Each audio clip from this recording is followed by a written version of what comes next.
and welcome back to Toby's Video Skills with Toby. It's me. In today's video I want to show you how to install a roof rack. Yes guys, finally I made a decision.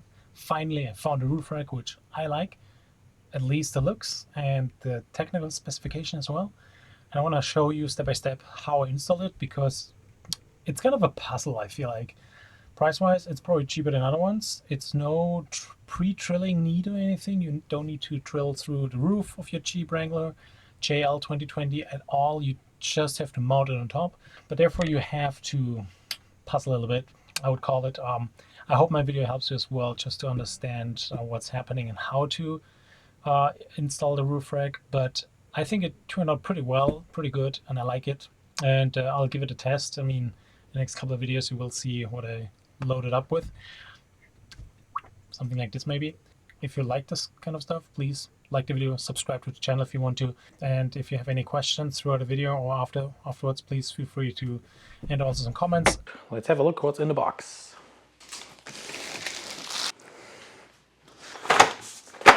Perfect, we have the user manual. That's what it should look like at the end. It should be two pieces, the back end and the front end. I'll focus on the back today. Packing list, couple instructions, fingers crossed. A bunch of end caps. Bunch of screws, bunch of black screws. Let me call them bolts, a lot of bolts. Silver and black. In my opinion, those brackets, those are the ones which make the difference in terms of the heavy load you can put on, especially because this is not screwed into the frame or any other support than the rain gutter and just the roof itself. I think they support a little bit. Don't overdo it. I mean, there's a description and specification how much you carry. Put an end cap into the tube. I mean, when it tells you to do this first, here's the part number on it. So we'll follow it step by step. We'll start with put end cap into the tube. That's the short one. I just want to show you that's kind of the channel you have. You can see through, and that's where you can mount other things in it. And those are the caps which go on top of them. Will you ever be able to get them out? I don't know. They look pretty sturdy, to be honest. Look at that.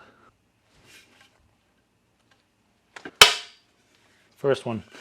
I mean, that's something which can happen. Look at it from shipping. It's exposed. That means it might rust when water gets to it. So that's something to keep an eye on, and also spray. Maybe just spray something on it. Other than that, it looks pretty solid. Pretty well made. As you can see, this one. I think it's good. Put them on. Rubber mallet. Without a rubber mallet? Oh god, that would be a bummer.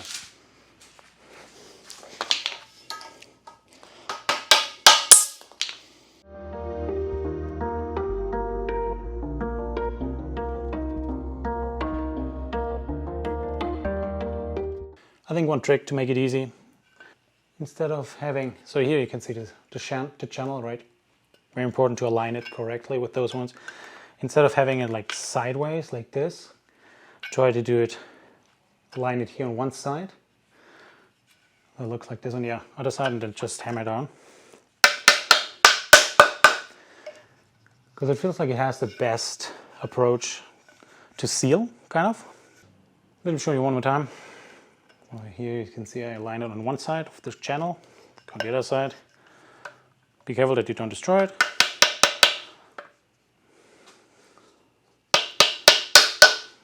Done. You do not need a lot of force. Be careful. We're done with step 1. Let's continue with step 2. Let's figure out, connect part 5, 6, which are those. Let's figure out part 10, 11 as well as 12. Seems to be a mounting blade. You can see there's this angle and also this hole. Sorry, I don't know how you call that. And part 6, mounting plate. 5, 6. Then we need 10, 11, 10 flange bolts. So looks like number 10. And then we need 11, which is a flange nut. And then we also need a 11, 12, most likely one of those. This looks like a 14. We have here number 5. This should be number 6. And you can And then we need the silver one, which goes from the outside in here, closes in here. All right, I had to do it. Went through the list. Everything is here. I checked if we have all the bolts and the numbers. Aligned it here just to make sure I have everything and I can proceed working and I know what I need. Which means we'll continue with the assemble.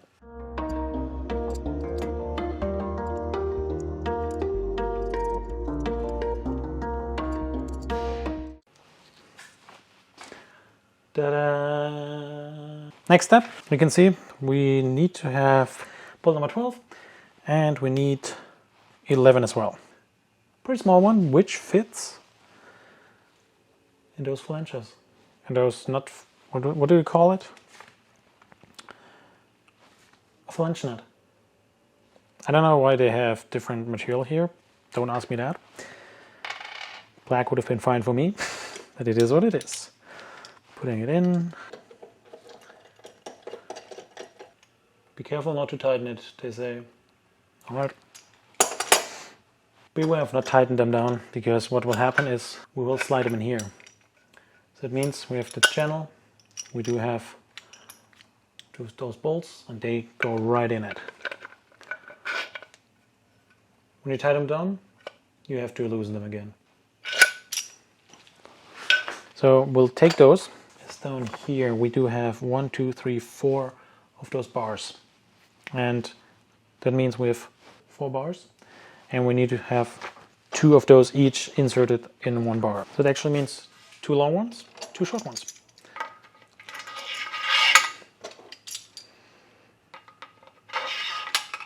The good thing is, as soon as you have in them, you can still swivel them around how you need them or rotate however you need them. So put it in here.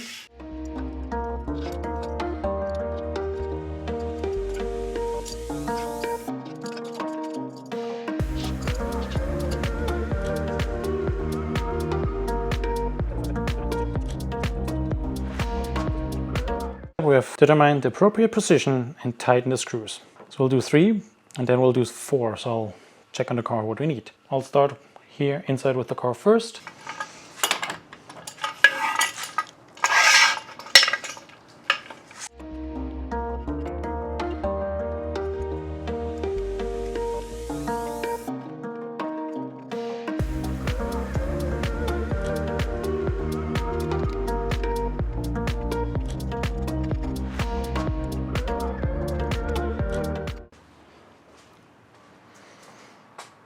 This is nothing you want to take off quickly.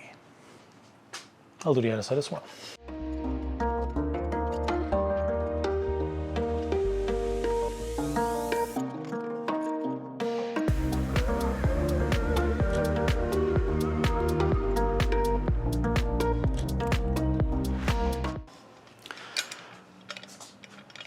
So I was positioning them now. Before I do anything else, I tighten them down here. There is nothing specific how much you should tighten them down. So I would like to add some blue Loctite, Threadlocker to it. It's up to you if you want to do that. But pro tip, I'm going to push this bracket with this nut, as much in as possible. So this bar is as far outside as possible. I will tighten them down now, those ones here first, and then I will go towards those ones.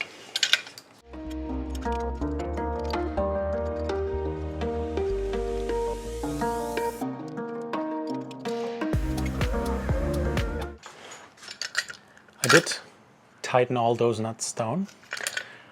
Now we'll put it on, and now you will need probably a socket for one side, and on the other side you might need some kind of wrench to hold it.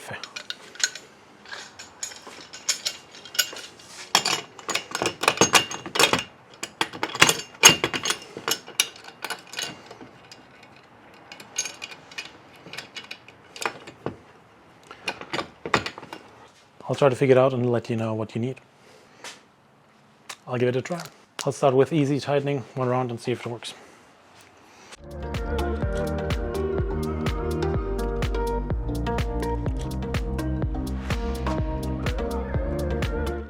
You want to push this up and at the same time tighten it down a little bit, not too much. Just that it lines, very important. I think I'm doing it now for all of them. One time just tightening it down a little bit, and I use my hands on the back side just to hold it. And then the second time will be with a wrench in the hand and in the front the socket to just have a little bit of force.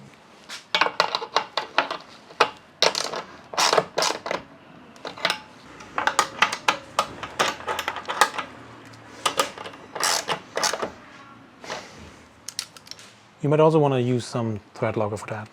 I'll do the other side as well. It's fiberglass, don't tighten it too much down. And there is no torque value attached. I wish there would be something. It's not, so be careful, don't tighten it too much down, snug. That's why you want to use some Threadlocker. And then I just want to install the rear at the moment. The front is loose. And I will focus on the back, but it applies to the front as well, the same. So now we'll work on the next page. That means the H-type mounting plate, and that's basically what supports the roof a little bit and the weight on top. This will be like a puzzle. I'll start here, and same applies like before. Do not tighten it down because they will go into the channel. I think there's no need to see me struggle doing that. So I'll show you when it's done, but I'll just follow step by step. Reading instructions, that's where I'm at.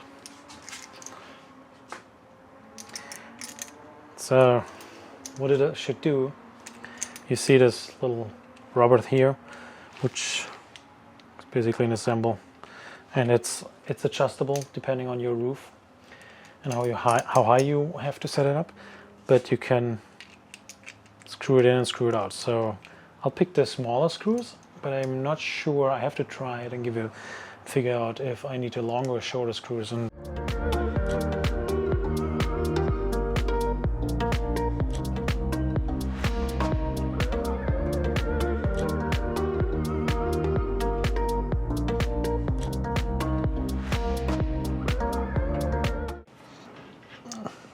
so at the moment everything is loose.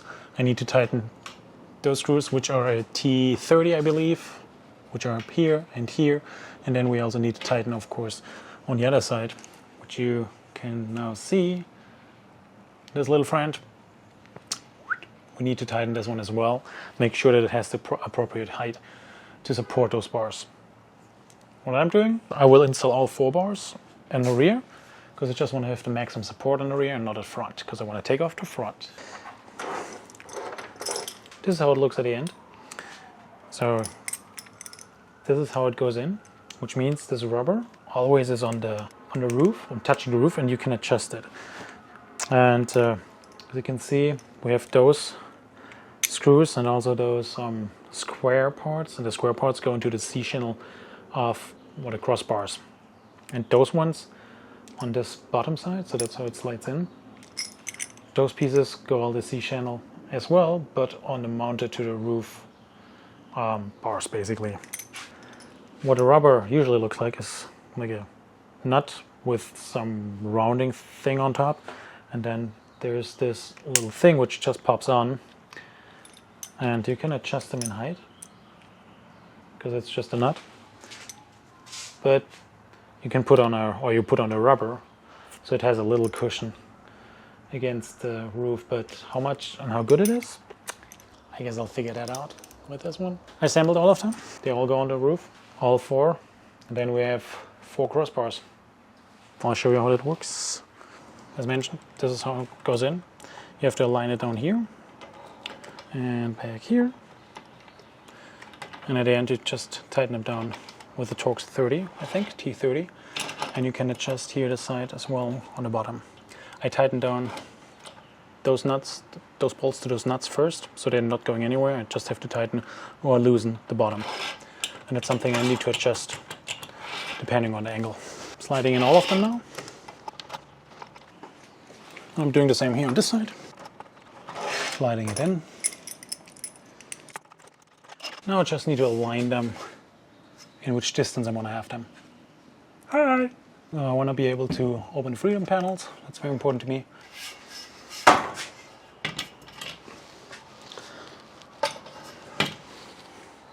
So I'm having them laying loose on the other side.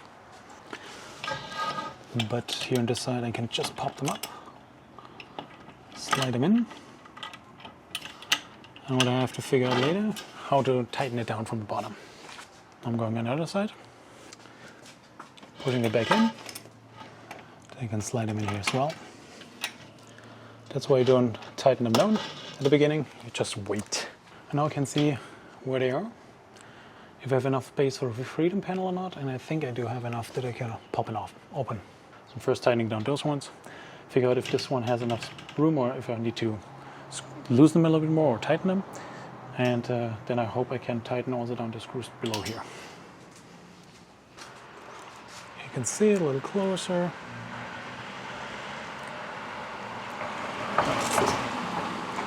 You can see it a little closer, that's what it looks from the side.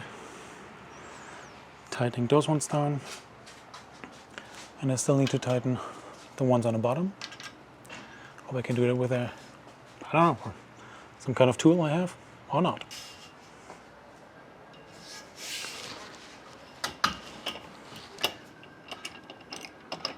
The reason why I want to put all four in the back is just that it spreads the weight better.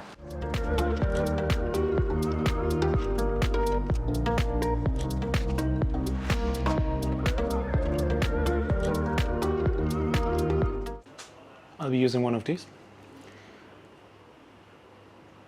to tighten them down on the bottom. First doing it hand tight just to save some more, some time. To make sure at the same time that this one is not too tight as well, so it can come down and not putting too much pressure. So it's rubber. This side is tight, let's do it on the other side. In the dark.